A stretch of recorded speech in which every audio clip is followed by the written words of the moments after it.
Asyhadu Asyhadu alla ilaha alla ilaha illallah. illallah.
Alhamdulillah,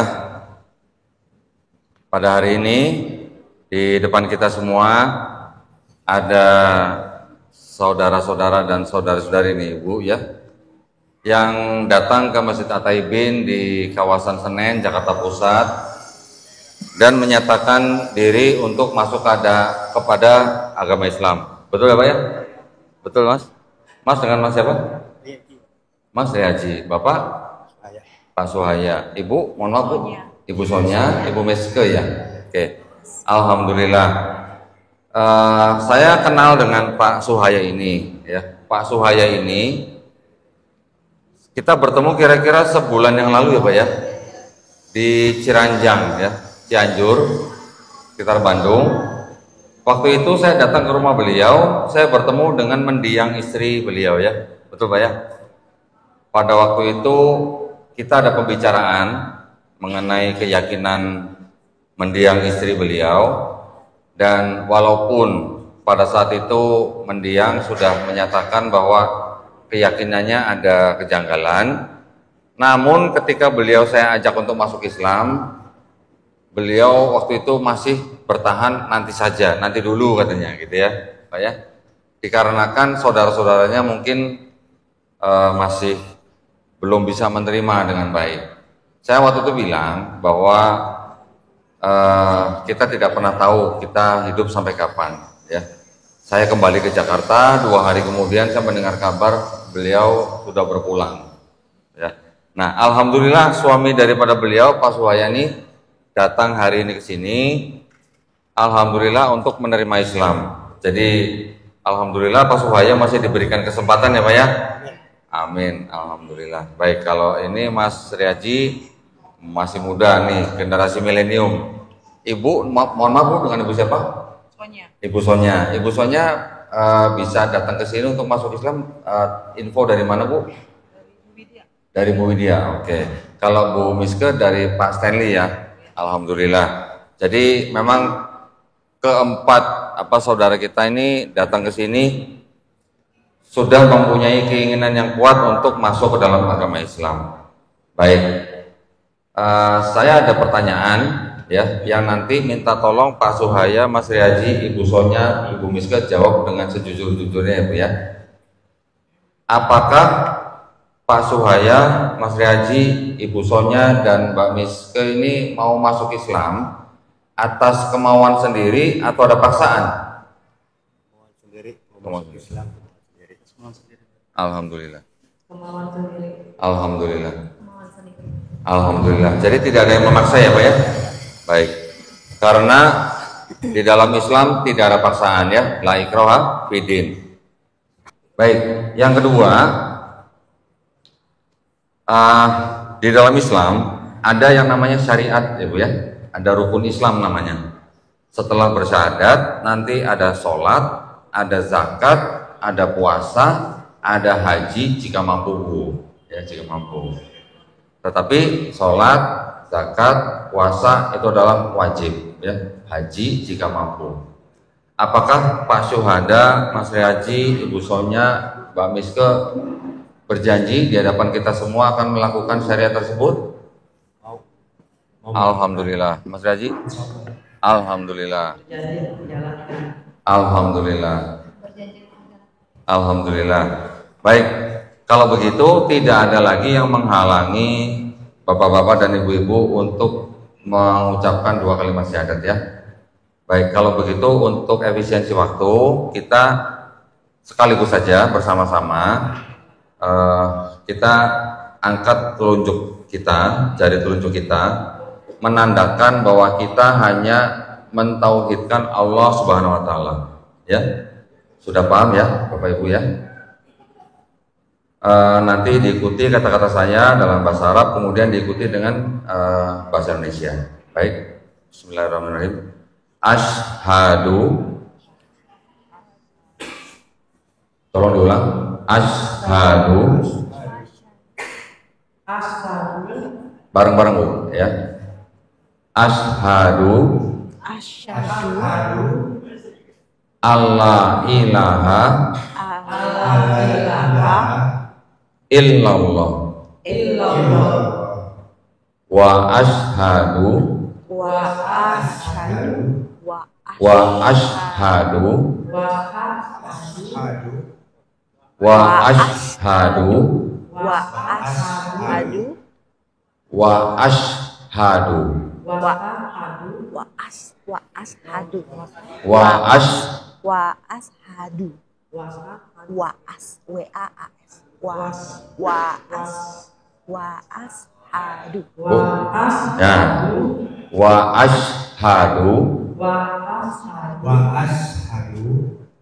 Coba diulang Bu. Wa asyhadu. Perlahan Bu. Ibu ikutin saya Bu ya. Wa asyhadu ya. Anna Muhammadan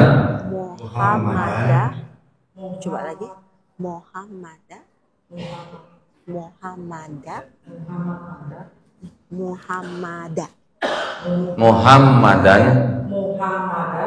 Rasulullah. Aku bersaksi tiada Tuhan selain Allah. Dan aku bersaksi Nabi Muhammad adalah utusan Allah. Takbir. Takbir. Takbir. Alhamdulillah. Sudah cukup Pak. Alhamdulillah. Bapak-bapak dan ibu-ibu semua di sini sekarang sudah sah menjadi muslim dan muslimah. Insya Allah kita nanti semua dilindungi dan dirahmati Allah Subhanahu wa taala dalam menjalankan iman Islam, di dalam menjalankan agama Islam ya. Kita juga berdoa mudah-mudahan kita semuanya istiqomah dan kita semua husnul khotimah. Mohon nanti setelah acara ini Bapak Ibu tolong doain kita juga Bu ya. Doain kita Pak. Bapak-bapak nih dan ibu-ibu ini yang sebelumnya bukan Islam masuk ke dalam agama Islam ya, memeluk agama Islam. Insya Allah dosa bapak-bapak dan ibu-ibu nih dari dulu, dari zaman akhir balik sampai hari ini insya Allah dihapuskan. Takbir. Tapi kebaikan-kebaikan yang Bapak Ibu pernah lakukan dari akhir balik sampai hari ini insya Allah tetap dicatat sebagai pahala kebaikan ya. Alhamdulillah. Dan sebenarnya yang ingin saya beritahukan kembali adalah setiap bayi yang lahir ya, fitrahnya sebenarnya adalah muslim. Muslim adalah orang yang berserah diri hanya kepada satu pencipta. Ketika orang itu nanti besar, dia menjadi Kristen, Yahudi, Majusi karena orang tuanya. Ya, ketika orang itu nanti mendengar Islam, menerima Islam, bahkan sampai masuk Islam seperti Bapak Ibu sekarang, Bapak Ibu sebenarnya ini bukan pindah agama, tetapi kembali kepada fitrah seorang manusia, ya, yang harusnya hanya berserah diri kepada satu pencipta. Alhamdulillah, senang sekali bisa mendapatkan saudara baru dalam iman. Mohon Ustadz siapa? Aris, mohon bantu mendoakan kita semua.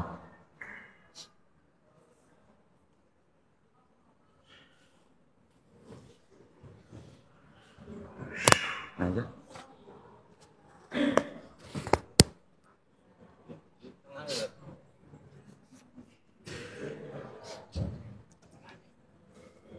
Ya. Bismillah. Ini aja. Bismillahirrahmanirrahim. Alhamdulillah pada sore hari ini 5 ya. 5. Enggak, 4. Oh, 4. Yang ini sudah duluan. Sudah. Mudah-mudahan bulan yang penuh berkah dan bulan yang istimewa tentunya dari bulan-bulan yang lainnya. Mudah-mudahan bertambahnya saudara kita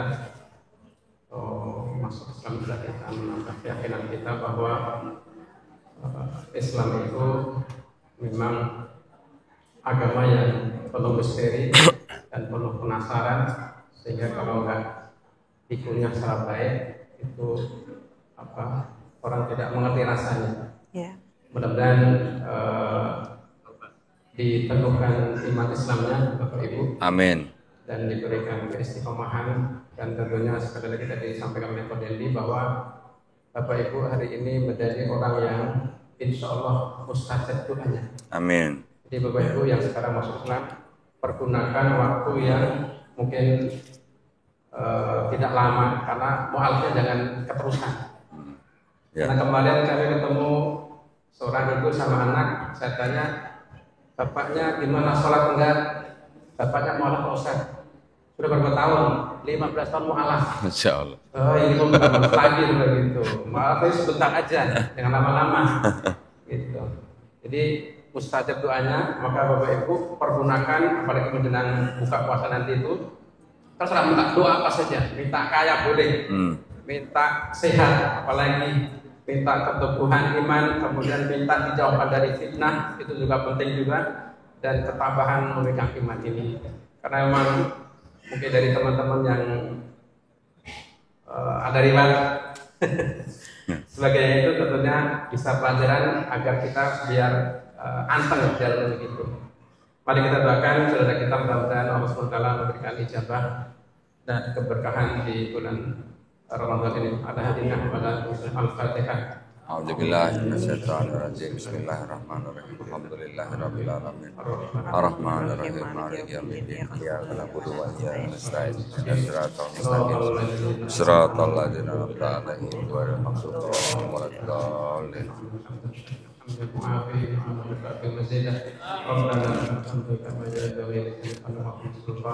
Allahumma taqabbal minna salatana wa qiyamana wa ruku'ana wa sujudana wa jami'a a'malina wa tasadiqin. Allahumma ya muqallibal qulub tsabbit qulubana 'ala dinik. Allahumma ya muqallibal qulub tsabbit qulubana 'ala dinik.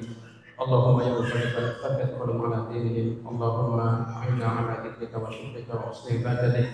Allahumma ighfir lana dhunubana wa israfana fi amrina wa thabbit aqdamana wa ansurna 'alal qawmil kafirin. Ya Allah, berkahi kami semua ada di sini, berikan kami keistiqomahan dalam iman dan Islam, dan berikan kami kebaikan-kebaikan dalam Islam, dan khususnya saudara kami yang baru masuk Islam. Ya Allah, bimbing mereka, kuatkan iman Islamnya, dan jauhkan mereka dari keburukan-keburukan.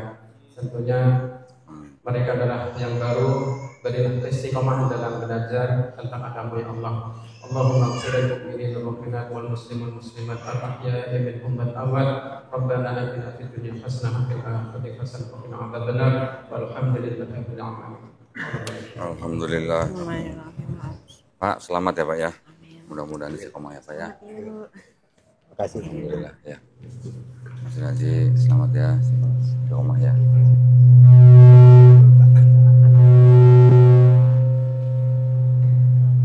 Ibu selamat ya Bu ya.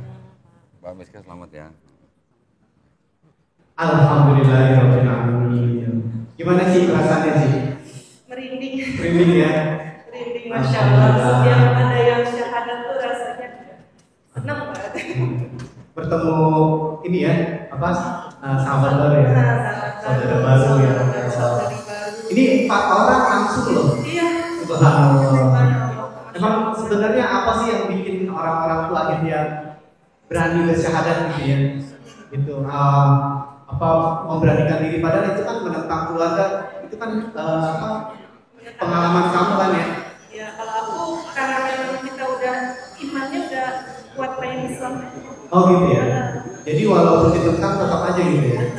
Oh gitu. Udah nggak bisa ya di sebelumnya. Gitu ya. Ya, alhamdulillah kita udah menyaksikan prosesi syahadat dari 4 orang saudara-saudara baru kita, mudah-mudahan mereka istiqomah ya. Amin. Nah sekarang kita mau dengerin podcast gak? Boleh dong. Ini acara yang dulu makan ya? Kalau biasa lihat podcast di YouTube, sekarang kita nonton live. Oh iya. Yes. Kenalin dong, kayaknya kan mirip nih ya. Mirip ya? Apanya yang mirip? Matanya. Astaga. Apa mirip kan ya? Kagak. Enggak. Langsung. Enggak pakai mikir. Perkenalkan, ini namanya Jesslyn. Ya. Jesslyn itu mualaf dari tahun berapa saya? Tahun ini ya? Tahun ini.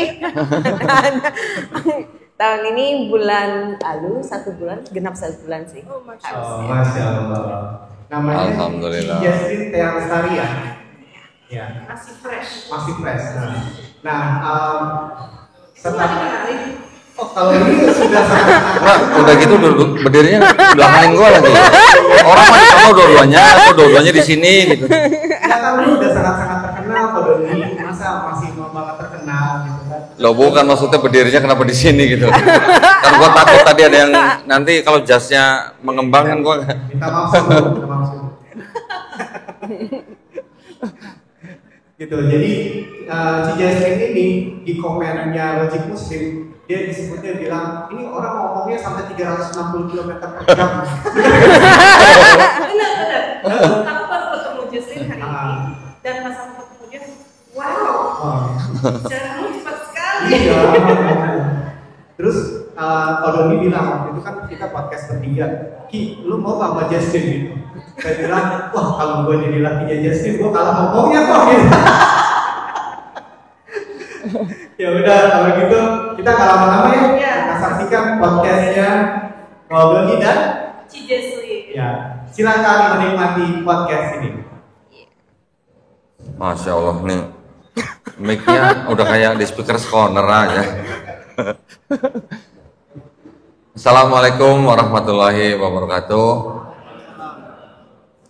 Alhamdulillahirrabbilalamin. Wassalatu wassalamu ala rasulillah. Untuk kesekian kalinya nih, yes. Assalamualaikum. Waalaikumsalam, Boh. Untuk kesekian kalinya kita podcast lagi nih, ya. Mudah-mudahan ada manfaatnya ya, buat Harus kita dong, juga buat yang dengerin ya. Amin, amin. Alhamdulillah, Jesslyn ini sebagai seorang Cindo Tinggal lagi. Cindo mualaf gitu ya. Apa? Udah sih. Nah, Ini kenapa MC jadi pada ngomen-ngomen sih? Alhamdulillah, kita tidak bisa lagi milih sebagai Cindo, nggak bisa, ya. Saya nggak bisa mau lahir milih atau mau lahir di Cindo, nggak bisa, ya. Begitu juga Jesslyn, begitu juga Melisa, begitu juga yang lain. Saudara-saudara kita yang semua ada di sini tidak bisa milih untuk lahir jadi suku dan ras tertentu, betul? betul. Betul ya? Kayaknya yang bisa milih untuk lahir jadi ras tertentu kayaknya Tuhan. Hanya Tuhan yang menentukan. Oh, bukan, kan di sebelah ada yang lahir jadi ras tertentu ada. Itu agak sih. Belum nyambung. Belum. Enggak, itu nanti itu bahasan lain ya, Oke. bahasan kristologi. Tetapi gini, tadi saya bilang, kita sebagai manusia, kita tidak bisa memilih untuk lahir menjadi suku dan ras tertentu, betul ya? Betul. Tetapi kalau mungkin memilih agama bisa, tapi milih suku dan ras tidak bisa. Kita juga mau memilih orang tua kita turunan apa juga nggak bisa, betul ya? Jadi artinya apa? Kita semua di bumi ini, di dunia ini diciptakan dengan suku dan ras yang berbeda-beda. Tujuannya adalah untuk apa? Saling mengenal, saling berkasih sayang, ya, saling mengingatkan, saling menasehati. Untuk apa? Untuk kita selalu mengingatkan supaya kita mendekatkan diri kepada Allah Subhanahu wa taala. Bukan begitu ya? Nah, sekarang untuk ketiga kalinya nih sama Jesslyn nih.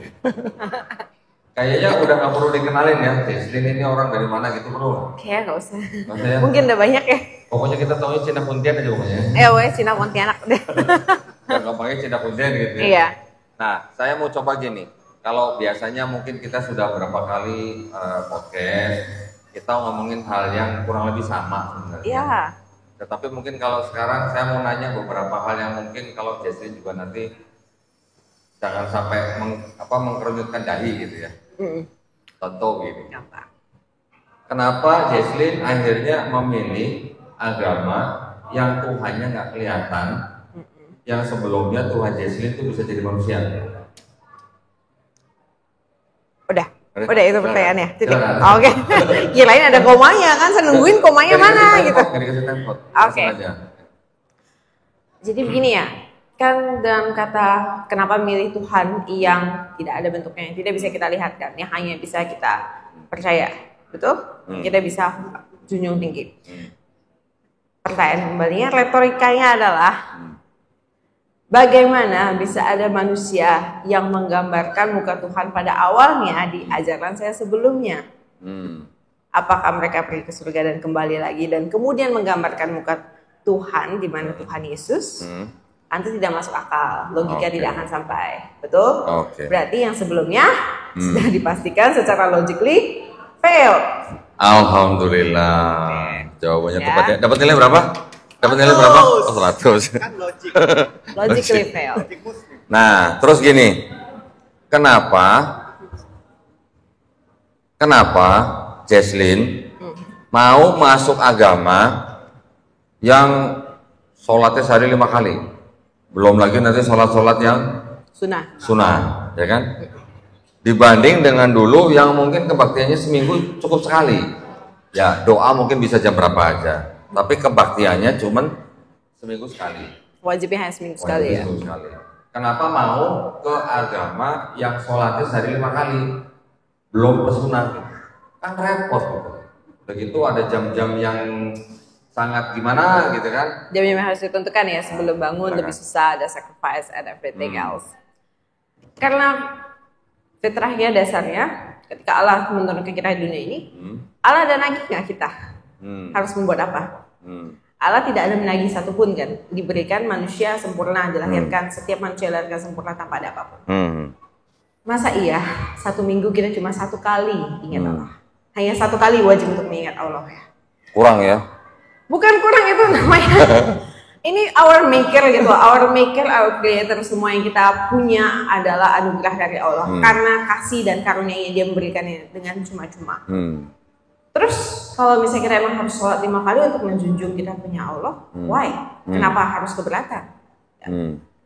Ini adalah bentuk penjunjungan tinggi kita dan is how we praise, how we preach to our God. Mana? Melisa, Melisa. Translate. Oke, jadi ini adalah bentuk kita untuk mengabdi kepada Allah yang kita ya. Allah yang kita tuh seharusnya adalah kita ingat setiap saat. Karena semua yang kita miliki milik Allah. Jadi sebenarnya betulnya adalah harusnya setiap saat ya. Tapi dimudahkan. Dimudahkan menjadi 5 waktu. Di mana 5 waktu itu juga mengatur kehidupan kita dari sejak kita pagi, dari bangun tidur sampai kita akan tidur kembali sudah diatur dengan Allah sedemikian rupanya. Jadi sebenarnya itu not part of a burden, tapi itu adalah membantu kelancaran hidup kita. Alhamdulillah. Sebenarnya 5 waktu aja itu udah hasil negosiasi tuh ya. Iya, itu udah hasil gampang ya. Padahal setiap kalau memang ditagi, Allah mau menagih harusnya 24 jam ditagi setiap saat. Karena kita diberikan. Harusnya semalam berapa? 50 waktu harusnya. 5 kali sudah atas apa? Atas hasil negosiasi. concernnya Nabi kita. concernnya Rasulullah untuk kita, juga concernnya Nabi Musa alaihissalam untuk kita, karena beliau-beliau yang tahulah kualitas kita gimana gitu ya. Betul, beliau mengetahui lah bagaimana manusia 5 waktu saja sudah. Tetapi sebenarnya ya, kenapa kita sholat? Karena satu, itu adalah perintah Allah Subhanahu Wa Taala. Betul. Kedua, karena ternyata kita yang butuh sholat. Iya. Bukan Allah Subhanahu Wa Taala yang butuh kita sholat. Kita yang butuh sholat, gitu ya. Betul. Nah, jangan dibalik gitu ya. Jangan kita merasa kita sholat karena kita diperintahkan hanya karena perintah gitu. Tapi ternyata kita yang butuh sholat gitu ya. Alhamdulillah. Yang ketiga, Jess. Dulu kitabnya Jesslyn, ya, kitabnya Jesslyn yang dulu kan itu terjemahan tuh. Iya. Ya kan? Iya. Baca enak dong, tinggal bahasa Indonesia doang gitu kan. Banget. Enak banget. Terus ngapain gitu sekarang memeluk agama yang teksnya kayak ini, kayak apa namanya, rambut keriting gitu, yang harus dipelajarin dari nol lagi gitu. Gimana? Kenapa mau begitu gitu? Karena nih, hard work pays off kalau yang ngerti ya, ini maksudnya ya. Jadi kalau kita diberikan suatu barang yang terjemahan, ini kan Tuhan kita. Masalah dengan keimanan kita. Kita punya kayak our sanity juga bergantung terhadap itu, terhadap Allahnya kita. Kalau kita cuma belajar lagi kitab terjemahan, nggak aneh kita jadi manusia yang aneh, nggak aneh. Oke, nah, and now kayak kenapa saya memilih untuk belajar, misalnya belajar Al-Quran kan emang kita harus belajar bahasa Arab kembali ya, belajar bahasa Arab, belajar Iqra, pengucapan dan segalanya, it's difficult, it's hard. Kenapa? Karena memang harus kita mengerti dari awal sampai akhir supaya kita tidak salah percaya, tidak salah mengartikan, dan kita bisa mengikuti perintah Allah, ajarannya sesuai dengan kata perkataan Allah, bukan perkataan manusia. Itu inti utamanya. Bukan perkataan penerjemah maksudnya. Ya iya dong.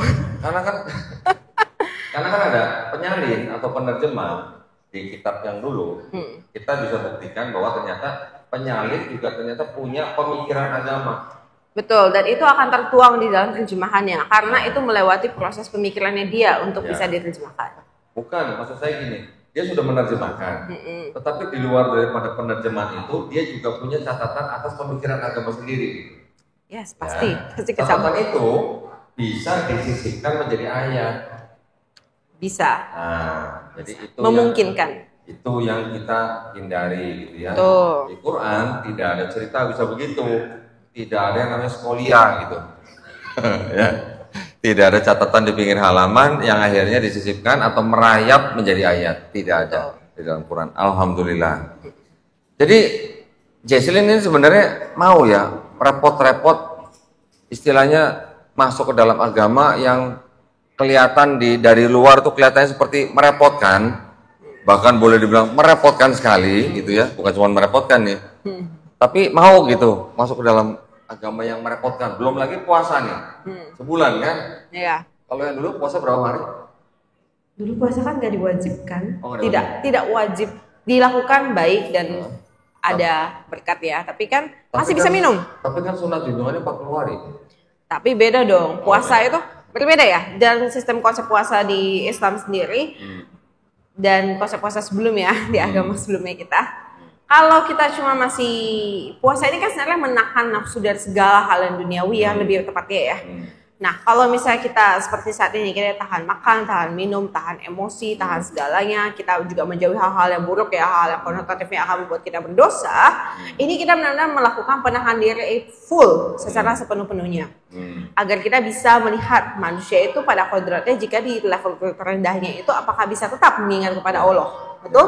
Nah ini baru namanya tantangan, ini baru namanya suatu hal yang akan mendapatkan reward in the end, karena sangat susah untuk dijalankan. Kodrat di dunia juga sama halnya seperti itu, suatu hal yang sangat susah yang kalian mesti lewati itu biasanya rewardnya sudah pasti dan jelas akan sangat mulia. Sedangkan dulu puasanya masih boleh minum. Selama kita masih boleh minum itu sebenarnya itu tidak puasa hitungannya, karena kita merasakan sakit.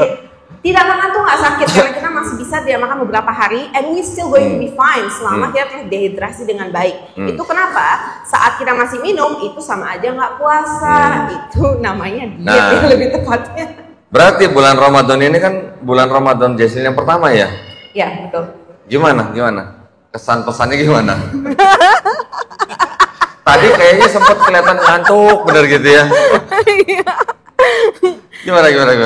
Kalau ini udah, karena ini udah hari yang sekitar, udah lumayan lama ya, udah Ya. 1 minggu. Ya. Hari ke-berapa? 12. Oh, hari ke-12. Oke, nah ini kan udah hari ke-12 ya. Saya udah mulai terbiasa gitu, misalnya dari paginya sampai tadi siang, sampai jam 1 gitu, paling cuma ngantuk doang kan. Cuma ngantuk, tapi itu masih tenaga dan energi kita tahu masih cukup, karena kita sudah lewati sebelumnya. Oh, hari pertama itu yang luar biasa itu. Itu kayaknya udah mau mendekati jam Jam 4? Enggak, belum, jam 4 masih tahan. Jam 4 kan kita masih beli makanan, prepare, anything, buka kan, masih rajin lah. Jam 5 itu rasanya semua orang bikin saya kubur hidup-hidup. Jam 5? Iya, jam 5, udah mau ke jam 6 ya, terus sisa berapa menit terakhirnya itu yang paling menyakitkan. Tapi itulah ya challenge yang paling unik lah. Itu kenapa saya baru mengerti sekarang bahwa bulan Ramadan adalah bulan kemenangan ya. Jadi kita menang, sebenarnya not against anything, bukan against syaitan dan lain-lain, tapi melawan diri kita sendiri, nafsu diri kita sendiri, karena sebenarnya nafsu dan dalam diri kita sendiri itu yang paling susah untuk ditahan. Iya, betul. Hari-hari pertama biasanya badan kita apa ya namanya adaptasi lah. Iya, masih adaptasi. Dia agak shock gitu. Adaptasi, kaget. Betul. Tapi biasanya kalau udah masuk ke minggu pertama tuh biasanya sudah menyesuaikan, sudah biasa gitu lah. Iya, sudah. Cuman tinggal ngelawan ngantuknya aja ya. Iya. Nah, tetapi gini, ini sebuah analogi lah mungkin ya. Misalnya Jesslyn sakit. Oke, ke dokter, ya. Kata dokter, oh karena penyakit ini bagusnya Jesslyn puasa dulu gitu. Puasa bisa mengobati penyakitnya Jesslyn gitu. Itu dokter ngomong begitu, Jesslyn bayar loh. Iya. Sekali datang berapa? Mungkin 200, sekarang 300, 400, nggak tahu ya. Betul. Sekali datang kita bayar, ya dok ya, bayar ya. Ada dokter, bukan ada dokter. Dokter aja bisa menyarankan pasien puasa ya. Betul. Untuk penyakit tertentu gitu. Yes. Kita bayar. Nah ini kita ikut agama Islam, nggak bayar, disuruh puasa, masa nggak mau juga gitu untuk kebaikan kita. Nah, Iya. Jadi hikmahnya kadang-kadang jangan kita buru-buru berpikiran, aduh kok berat amat sih agama begini. Padahal yang kita lakukan adalah untuk menempa diri kita sendiri. Betul. Ya? Betul sekali. Alhamdulillah. Nanti bentar lagi bayar zakat fitrah dong. Nanti ya Ramadan nih, biasanya kalau Idul Fitri ya. Iya. Percaya, nanti ketika sudah dekat ya Idul Fitri, ketika bulan Ramadan sudah meninggalkan kita, malah kita yang akan cobain ya nanti ya, cobain ya. Pengalaman pertama ya, first experience. Ingat kata-kata saya nanti ya.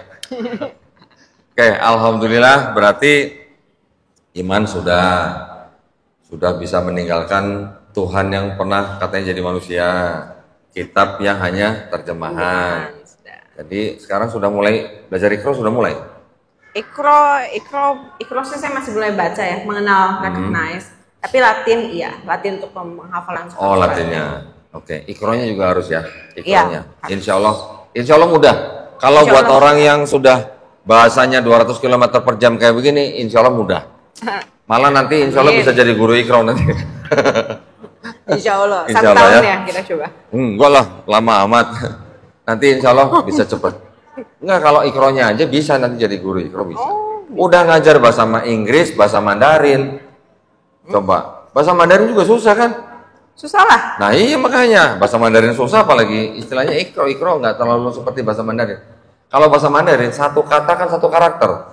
Ya kan? Satu karakter, satu pinyin, satu nada. Nah, belum lagi kalau cara ngomongnya. Kalau nadanya datar artinya apa, nadanya naik artinya apa, nadanya turun artinya apa. Betul. Jauh lebih susah bahasa Mandarin daripada bahasa Arab. Tetapi kekayaan kosakatanya nanti boleh lihat. Iya. Ya, kosakata bahasa Arab itu sangat banyak. Oke. Nah, ini mungkin kalau biar nggak ngantuk nih, Gimana kalau hadirin di sini langsung bertanya gitu misalnya sama Jesslyn. Gimana, setuju nggak? Setuju ya? Ini udah jam-jam ngantuk gitu masalahnya. Silakan kalau ada mau tanya, panitia mic-nya mana?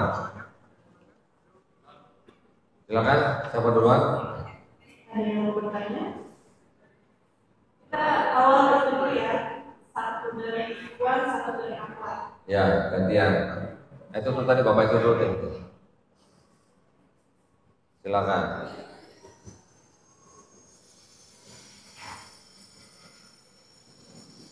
Waalaikumsalam warahmatullahi wabarakatuh. Silakan Pak.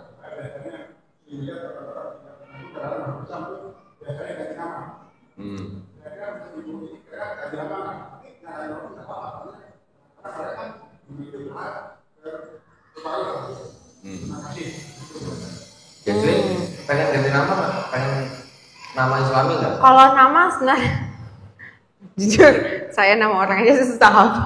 Oh. Jujur kan saya ada kelemahan di bagian nama. Oke. Nama saya susah hafal. Jadi kayaknya Jesslyn aja. Oke. So saya sudah ada nama Inggrisnya Jesslyn dan saya sudah ada nama Mandarin. Oke. Jadi gini Pak. Sepertinya tidak. Seorang yang masuk Islam itu kalau nama sebelumnya tidak mengandung unsur kesirikan itu tidak wajib ganti Pak. Ya, selama tidak mengandung unsur kesirikan ya Pak ya. Baik. Selanjutnya. Dari apa? Ada yang bertanya? Apa? Tidak ada. Ada ibu-ibu tadi mau nanya di belakang. Jadi nggak ada. Iwan, ada yang mau bertanya Iwan? Ada lagi mau bertanya? Jadi perasaan tangannya banyak yang dari atas ya? Iya, kenapa jadi nggak jadi ya? Silakan. Apa jadi dari Sunda? Oke. Mau nanya waktu Justin masih di Jari. Masih di apa? Katanya waktu bisa Yesus bilang di 13-30 itu pernah cari nggak? Oh, tentang kisah kehilangan Yesus ya. Iya. Pas masih di Kristen kan? Iya. Pas masih di Kristen masih kehilangan gitu kan. Oke. Nah ini, terima kasih Pak atas pertanyaannya. Nah, dulu pas saya masih di agama sebelumnya, tentang kisah hilangnya Yesus dari umur 13 sampai 30 tahun, jujur tidak di highlight ya. Jadi kalau misalnya kita hanya mendengarkan sebatas dari gereja, atau dari bimbingan, atau misalnya dari pengajaran teologi yang masih dasar, itu tidak di highlight Yesus menghilang. Tapi kita tahu sebenarnya kayak tidak ada rekod penceritaan tiba-tiba Yesus udah 30 tahun, tiba-tiba Yesus sudah jadi tukang kayu yang membantu ayahnya untuk melakukan pekerjaan, tiba-tiba seperti itu. Sebenarnya itu kebingungan sendiri ya kalau misalnya kita teliti lebih mendalam. Tapi saat itu yang saya lebih concern adalah kenapa Yesus anak Allah harus kita sembah setara dengan Allah. Dari itu saja saya sudah tidak terima sebenarnya. Saya sudah tidak bisa logically itu make sense. Anak dan Allah Bapaknya sendiri.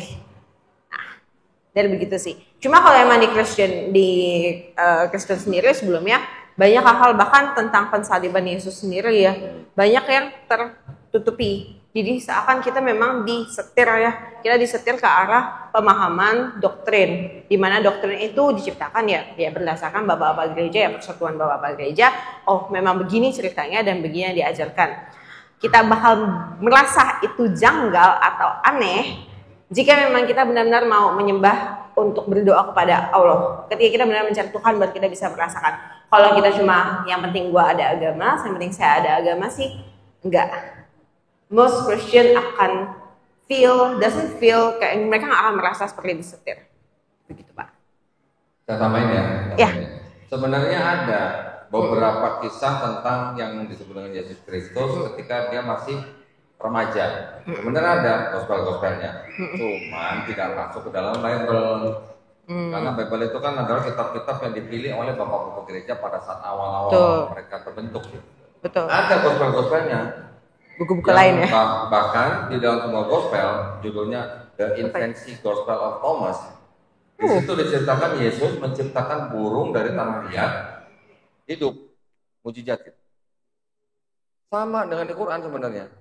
Di Quran juga ada kisah begitu, ayat begitu. Nah, tetapi gospel itu tidak masuk dalam Bible. Tidak dipilih atau tidak istilahnya dikanonisasi oleh bapak-bapak gereja pada waktu itu. Ya. Nanti ada juga penulis lain yang mengatakan bahwa Yesus ketika sudah pemuda mengikuti pedagang pergi ke India, ada yang bilang begitu, menulis buku seperti itu. Nanti sampai akhirnya ke Tibet, ke Nepal, di sana dia ditulis kitab kisahnya, kemudian setelah kembali ke Palestina baru melayani ketika usia 30. Ada yang cerita begitu, tapi itu hanya teori. Ya. Silakan yang lain. Sudah? Baik. Ada yang mau bertanya lagi? Tanya teknologi boleh, terus boleh. Ya, silakan. Ayo. Waalaikumsalam warahmatullahi wabarakatuh.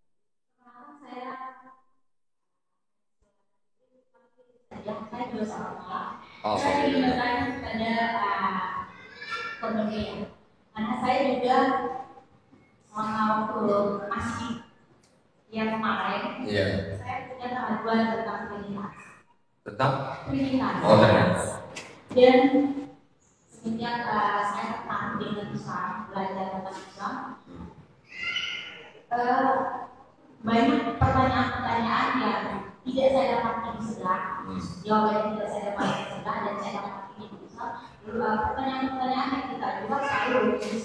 Pertanyaan saya adalah, kita yang seperti saya dan Jesslyn yang masih baru, masih belajar, masih sangat baru dan masih belajar. Pertanyaan saya, bagaimana cara kita menghadapi keluarga kita? Ya, mungkin masih seperti keluarga yang masih sedikit paham. Dan bilang bahwa jalan yang kita ambil itu benar, tapi mereka kembali dengan ayat-ayat Injil. Itu Bu, pertanyaannya gitu. Pertama-tama Bu, saya koreksi Bu ya. Jangan sebut kitab mereka Injil Bu. Iya.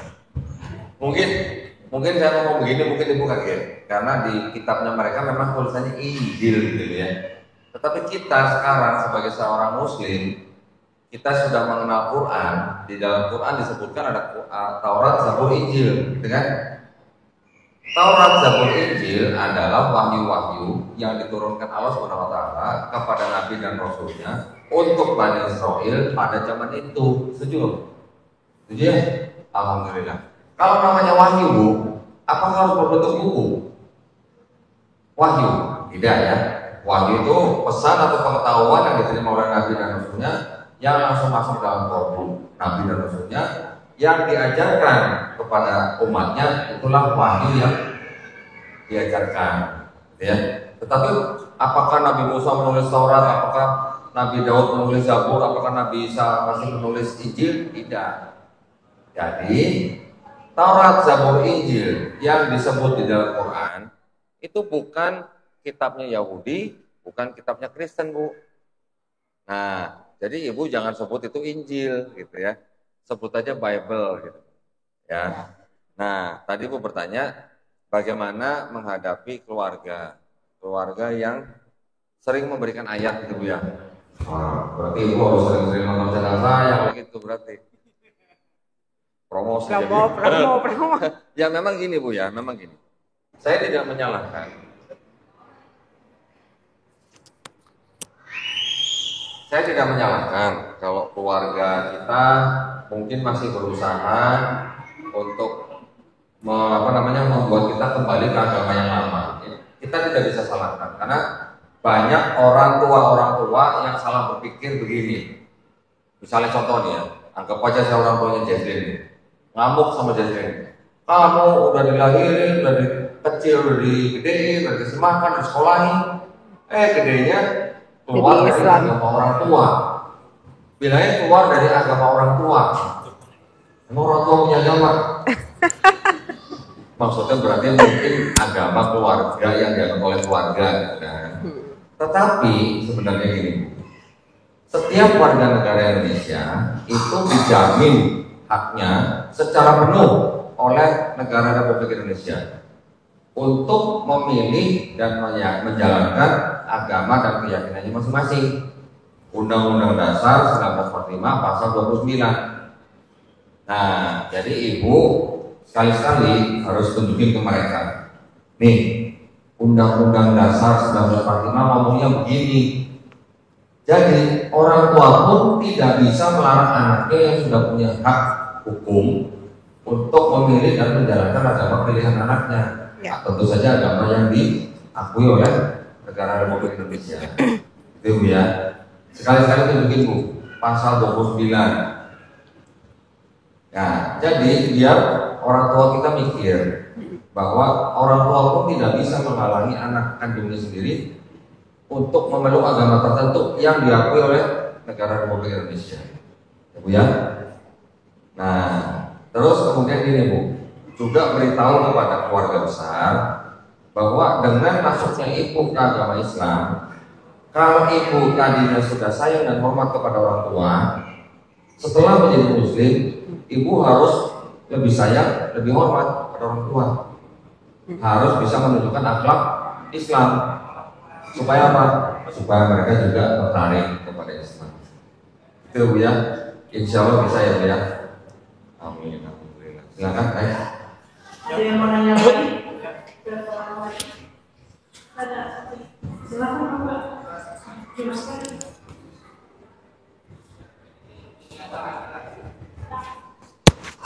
Assalamualaikum warahmatullahi wabarakatuh. Waalaikumsalam. Saya mewakili Api Jabodetabek bahwa asuhan Federasi. Bertanya sekedar sedikit kepada Ibu Desi ya. Iya. Selamat atas masuknya ke agama benar dan Islam. Yang saya tanyakan, plan ini apa yang direncanakan dalam jangka pendek, menengah, dan jangka panjang? Menikah, gitu bilang. Oke, rencana dari pendek, menengah, dan panjang ya.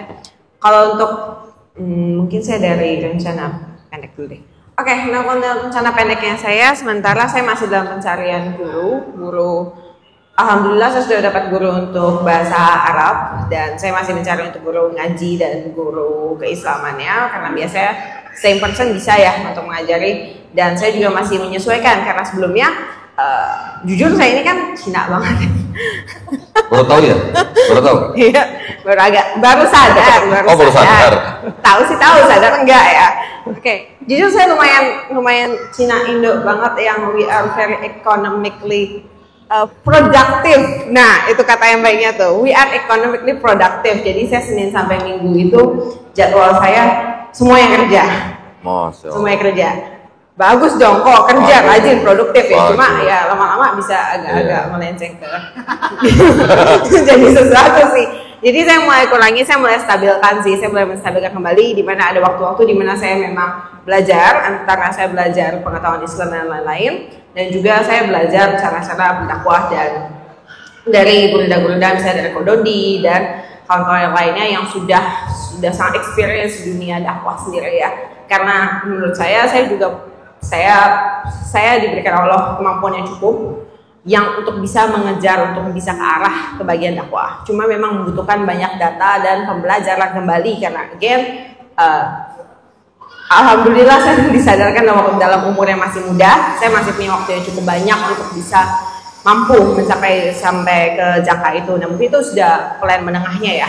Nah plan untuk jangka panjangnya akan tetap saya lihat sih dari hasil proses pembelajaran saya, dari hasil proses misalnya saya terus-menerus membagi waktu, time for God, time for myself, terutama untuk shape my own future.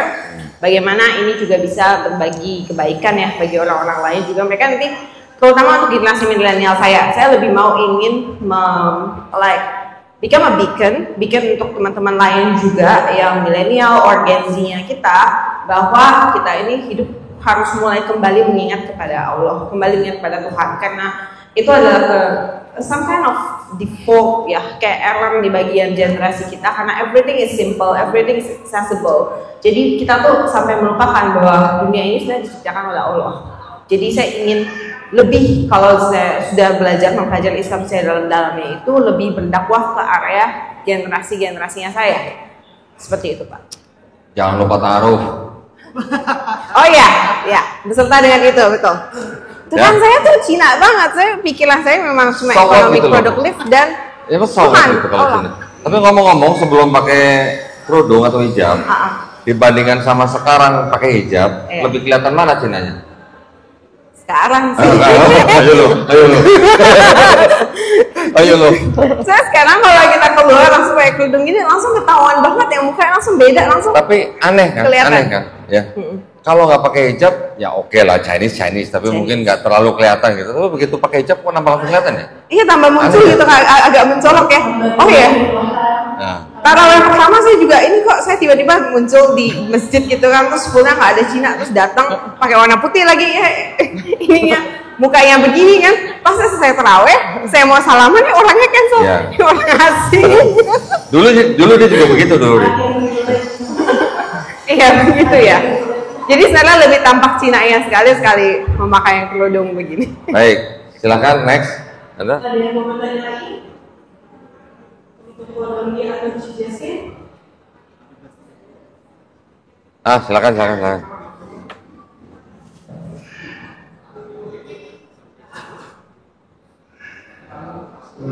Assalamualaikum warahmatullahi wabarakatuh. Waalaikumsalam warahmatullahi wabarakatuh.